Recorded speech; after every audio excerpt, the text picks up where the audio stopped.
Assalamualaikum warahmatullahi wabarakatuh. Salam sejahtera untuk warga Banjarmasin dan seluruh insan perhubungan dimanapun Anda berada. Kita berjumpa di Ngobras, ngobrol seputar transportasi. Nah, kali ini saya bersama tamu istimewa ya, yaitu Kepala Bidang Angkutan Dinas Perhubungan Kota Banjarmasin, Bapak Fajar Putra Nugroho MT. Selamat siang Bapak. Selamat siang.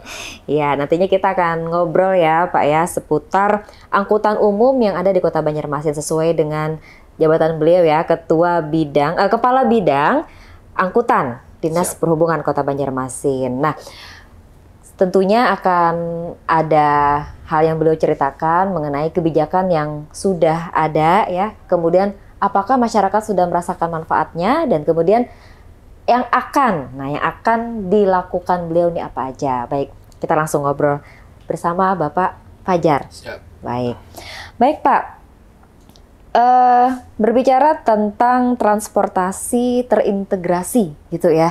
Nah, ada cerita kita ingin menghubungkan, itu sudah Pak ya, menghubungkan transportasi sungai dan darat. Nah, mungkin Bapak bisa menjelaskan program prioritas dari angkutan umum untuk mengintegrasikan transportasi sungai dan transportasi darat yang inklusif agar dapat diakses oleh semua warga tanpa terkecuali. Boleh diceritakan? Baik, jadi sesuai tupoksi kami di bidang angkutan, serta program prioritas yang dibebankan kepada Dinas Perhubungan Kota Banjarmasin untuk periode 2021 sampai 2024 ini, ada program prioritas dari Bapak Wali Kota, yaitu untuk mengintegrasikan transportasi sungai dan transportasi jalan yang inklusif dan dapat diakses semua warga tanpa terkecuali. Jadi memang sebagian besar ada beban-beban ini dibagi ke beberapa bidang di Dinas Perhubungan, salah satunya itu bidang angkutan. Di kami bidang angkutan lebih kepada operasional dan regulator terkait angkutannya. Salah satu yang sedang kami laksanakan yaitu melaksanakan pelayanan Trans Banjarmasin untuk 3 koridor, diantaranya dari koridor Terminal Kilometer 6 ke Terminal Antasari, koridor 1, lalu koridor 2 dari Terminal Antasari ke Rumah Sakit Ansari Saleh, dan koridor 3 dari Terminal Antasari ke Mantuil. Jadi ada 3 koridor, dengan panjang pelayanan sekitar 48,8 km. Jadi itu 3 koridor yang saat ini kami layani, yang terintegrasi dengan Trans Banjar Bakula, bus Damri yang dari 0 km ke bandara, lalu BRT, serta angkutan sungai. Jadi itu yang saat ini yang masih kami laksanakan. Itu yang menjadi prioritas untuk tentunya untuk bidang angkutan juga ya, sesuai dengan visi dan misi tadi. Betul, prioritas Pak Wali Kota. Nah, kemudian bagaimana strateginya agar program itu tercapai, dan tentunya juga sudah ada yang dilakukan ya sekarang. Betul. Jadi betul yang tadi disampaikan, jadi kita melaksanakan beberapa kajian, di antaranya di Kota Banjarmasin ini kita melaksanakan kajian untuk kebutuhan angkutan massalnya ini seberapa sebenarnya. Kita melaksanakan kajian di 2018, jadi ada sekitar 13 koridor kebutuhan angkutan massal. Baru terlayani 3, berarti masih ada 9 koridor yang masih kita perlu kejar lagi, beberapa koridor feeder dan koridor utama. Feeder itu untuk pengumpan di jalan-jalan kecil untuk menuju ke koridor yang utama. Lalu integrasinya sendiri pun juga masih kita perlu kejar lagi, karena memang integrasi itu bukan sekedar rutenya berhimpitan atau bersambungan, tapi terkait pembayaran juga harus terintegrasi dalam satu pembayaran. Misalnya titiknya dan kenyamanannya bisa diakses oleh semua orang, baik yang disabilitas, yang manula, semuanya bisa merasakan transportasi publik yang nyaman. Sederhananya nih Pak, integrasinya sungai dan darat itu bakal seperti apa?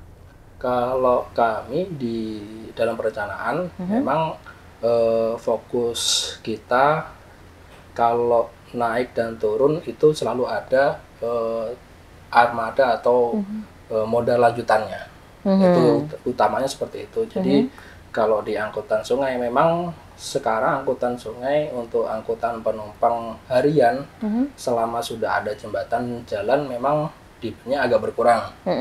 Jadi prioritas kita ke angkutan pariwisata dan angkutan barang untuk angkutan sungai. Sungai, ya. Jadi memang nanti kalau ada wisatawan dari Banjarbaru misalnya bisa naik ke Trans Banjarbakula, turun di 0 km. Di 0 km sudah ada dermaga dan titik integrasi kami yang bisa diakses dengan angkutan sungai yang untuk wisatawan yang ingin susur sungai di Kota Banjarmasin. Seperti itu.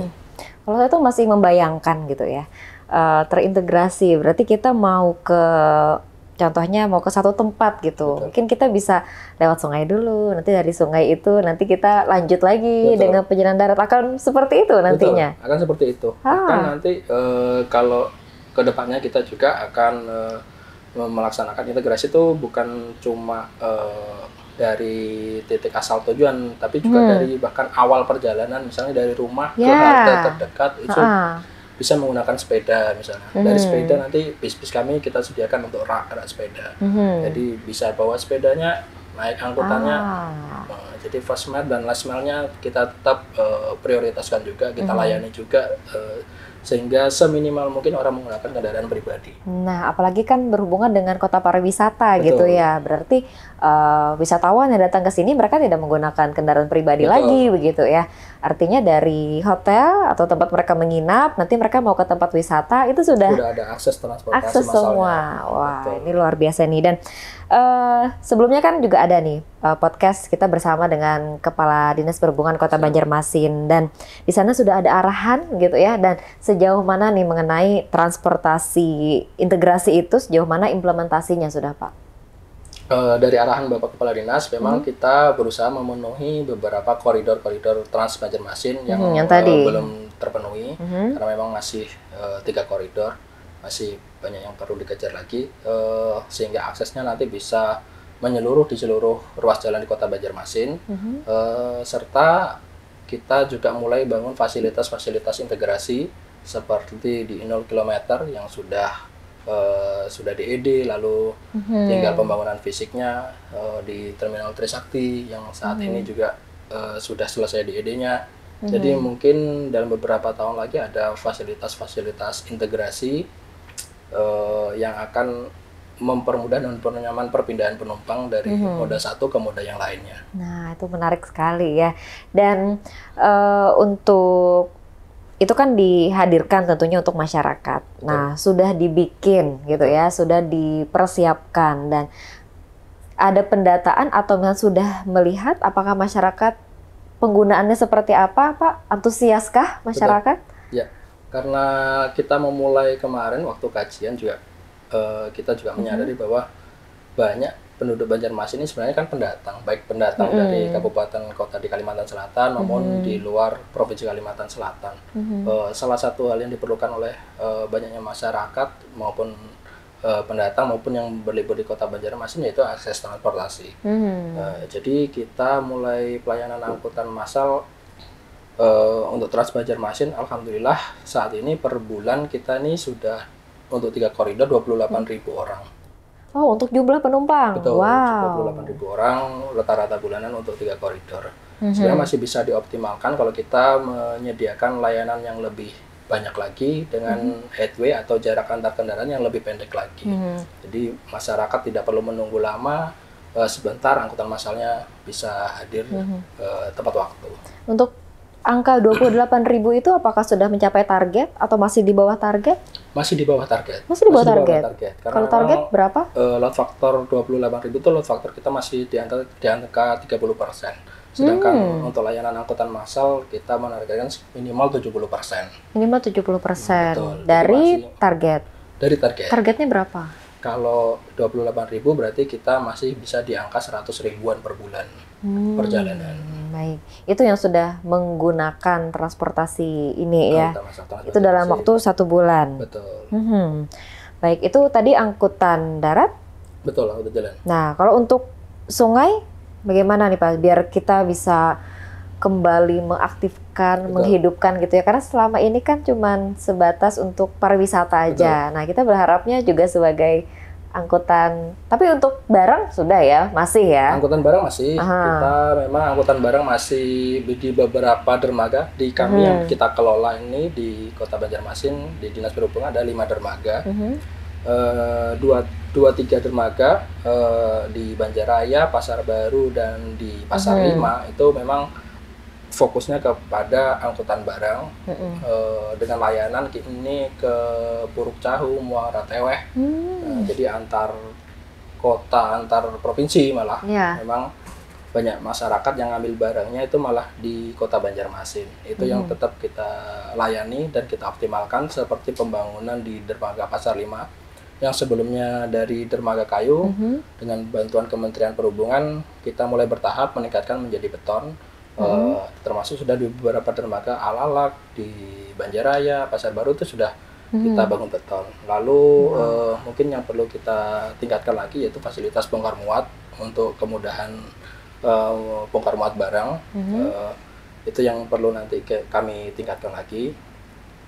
Dan angkutan pariwisata, memang bayangan kami kita punya konsep seperti di Singapura, terus ada namanya Singapore River Cruise. Yes. Yang kita coba bawa konsep itu ke Banjarmasin karena memang demand-nya angkutan sungai memang ini kebanyakan ada pariwisata, jadi kita berusaha kita optimalkan, kita maksimalkan dengan bawa konsep Banjarmasin River Cruise. Itu ibaratnya ya kapal pesiar tapi di sungai. Iya, betul. River Cruise itu kan pasti wisatawan itu mana aja langsung akan menyasar di situ. Kajiannya sudah kita mulai kemarin di 2022. Mudah-mudahan kita mengajukan pengadaan kapal ke Kementerian Perhubungan, mudah-mudahan bisa disetujui. Di samping itu kita juga membangun beberapa dermaga-dermaga yang lokasinya di beberapa titik wisata-wisata di Kota Banjarmasin. Itu nanti kapal pesiar atau jukung raksasa? Ya mungkin seperti Klotok, coba lebih besar, lebih bagus lagi. Ya kalau kan ada yang bertingkat. Betul. Gitu ya, dibikin bertingkat juga. Nah itu kira-kira dalam waktu berapa tahun itu, Pak? Apakah dalam waktu dekat? Apakah itu juga jadi prioritas? Kalau dermaganya kita sudah mulai sedikit-sedikit bangun, tinggal pengadaan kapalnya. Memang kalau pengadaan kapalnya ini memang tidak murah, makanya kita minta bantuan Kementerian Perhubungan. Konsepnya sudah jadi, mudah-mudahan dapat diakses oleh Kementerian Perhubungan.